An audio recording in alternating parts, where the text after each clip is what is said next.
Hey everyone, welcome to Urgent Care Management Monthly. Dr. Tim Reynolds. I'm here with Candice Smith, the best biller in the world, right? Yeah, pretty much. So last time you were on, apparently I didn't get to know you very well first. So everyone gets to know you. Tell us a little bit about yourself.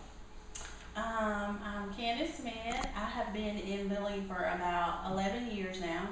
I started out working in the doctor's office. I've done billing for doctors. I've done nursing home. I've done outpatient, hospital, and now urgent care. I really enjoy urgent care. Is it because you get to work with me? Of course. Yeah, that was the reason.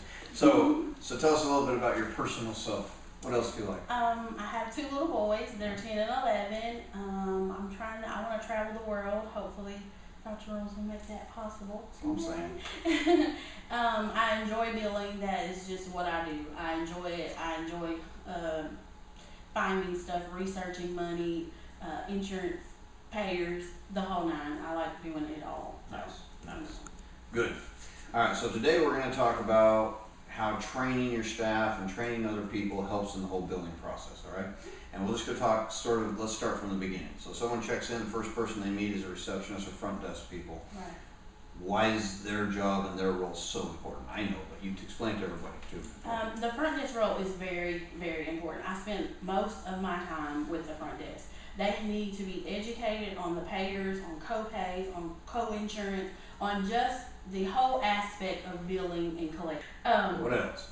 So basically when someone checks in, they got to know my deductible, right? My copay, what type of insurance I have, how that's going to affect what I owe at the front end, how that's going to affect what I owe at the back end. Right. And a thing that we didn't mention that's so important that we've learned is if they don't put the information in writing in the beginning, it makes it so hard in the end for us to collect that payment. Exactly. Right. Exactly. So tell me and tell them how this whole training, how do you keep them up to date? How do you do that? Because it's kind of unique what we do, right? Yes, I have a monthly boot camp. Monthly boot camp? Monthly boot camp. All right, So what does that mean? During the month, I keep up when the billers find errors, or we have data entry errors, or any type of issue that comes up in billing because it rolls to the back end. I keep a folder and I keep it posted with what type of errors and what type of things have went wrong in the month. And then during boot camp, we go over everything, all their questions, anything that they don't understand.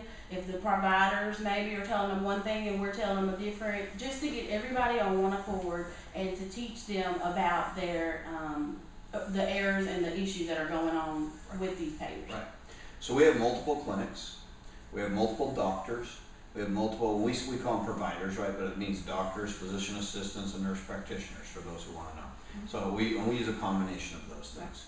So how important is it that a provider, a doctor, nurse practitioner, PA, understand the basics of billing? It's very important. Why? For documentation. Because whatever the doctor documents in the chart is what we interpret to the insurance company in order to get paid for it. So if they don't interpret everything they've done and they don't document everything that's done, we can't bill for it. So we try to make them aware and keep them educated on everything that needs to be put in the chart so the coders can grasp it and put it on the claim. How do we do that? We have monthly provider meetings. Okay, we have provider meetings, right? And you give me information. Exactly. I take that to the provider meeting. Also, talk about Kelly. The coder, she will, if she has any issues, she comes to the provider meetings also. Which is huge. Exactly. She even sends them emails if she sees issues. We don't just wait till the end of the month to do it. We do talk to them and communicate with them throughout the month. But monthly, we sit down and we talk. Even with the coder, she attends the meeting so she can. And I think that's a huge thing is the daily interaction, the email here, email there. Because I can tell you as a physician, there's a lot of stuff to keep up on. Right.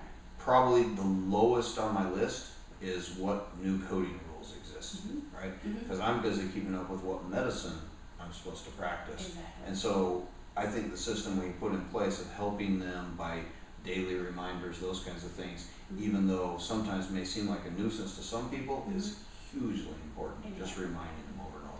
And I think also with showing them the outcomes. showing them what their error, what it caused on the outcome, showing them EOB, showing them how what we coded and what we interpreted from your documentation got us paid this, Right. when if you would have did it correctly, it would have got you paid this. Yeah, that's huge. Yeah. That's huge. And I think the recent thing that we've started that, you know, some others may not think about is we're actually now, when the provider comes in, give them some time to spend with the billing department. Exactly. So they understand Mhm. what happens on the back end. So it Exactly. doesn't seem like it just disappears and then somehow the money magically appears. Exactly. Right? And that's right. So in that light, kind of just explain, like we did on the board that we created, Mhm. just kind of explain in basic terms for maybe someone out there who doesn't understand what happens from the time the doctor's done documenting until the money's collected. What's sort of the step-by-step process that occurs? The patient is seen and then he documents. Once he's done and the chart is completed and closed, the coder will go in and interpret the documentation with the codes that are given by, you know, the CPQ codes and the books that she uses. So once she interprets these codes, they are then put on a claim and sent to the insurance company with the proper codes and amounts. In Right. general. Electronically. Once it gets to the payer, it's reviewed and make sure everything is on there, from modifiers to diagnosis, the correct diagnosis are on there. And then once it is reviewed, it's either paid or denied. If it's paid, then we get our money, the account is closed. If it's denied, then that's when the billers and the collectors will step in and try to figure out why. It could be from the diagnosis not correct, from a dosage not put on there, from a quantity, from the physician's signature is not on there, from an NPI number, just different things. That's where the collector and the biller come. Any reason they can come up with not to pay you, Exactly. and so then our job is to basically take that claim, clean it up, whatever is denied, Mhm. resubmit it, and start the same process again, right? Mhm. Okay. So what is the process if you're starting, if you've never billed before in a new clinic, what is the process of how do you find the errors and fix those errors? Most of the time, it's from past claims. You learn from your claims. Most of the time, we just bill them. You bill them, and then they'll let you know what the denial is. My motto in the billing department is you always call. If you don't know why, you call. Don't assume, because rebilling, I mean, first of all, it costs you money to rebill. Second of all, you're just wasting time, because generally every fourth claim that gets to an insurance company, they throw away. So you rebilling is not doing you any good. Most of the time, if you get that payer on the phone, you ask them why they denied it, most of them will resubmit it over the phone. And electronic takes 7 days, and if you have to send it paper because you waited too long, it may take up to 30. Okay. So That makes sense. Yeah. So there's changes happening in the billing world all the time. almost every day. How do you keep your billers up to date on We do payer reviews, and we go to in-services. If there's any in-service in the community, they send it from Arclotex. We have one here in town who sends us in-services, we go there. If not, I try to keep up on newsletters, definitely, that are sent with, you know, they tell you if there's gonna be a change here, there's gonna be a change there. If not, the billers will just call. If we see a funny claim, just call them and find out, and they'll generally tell you this is what's going on. And when we do, we have a billing department meeting every morning, and if there's something going on, they communicate with each other. We definitely stay on top of it at all that? times. Awesome, Mhm. good. So you're the new guy out there. You're thinking about opening an urgent care. Mhm. Haven't done it yet, let's say, or you just started. What other advice would you give?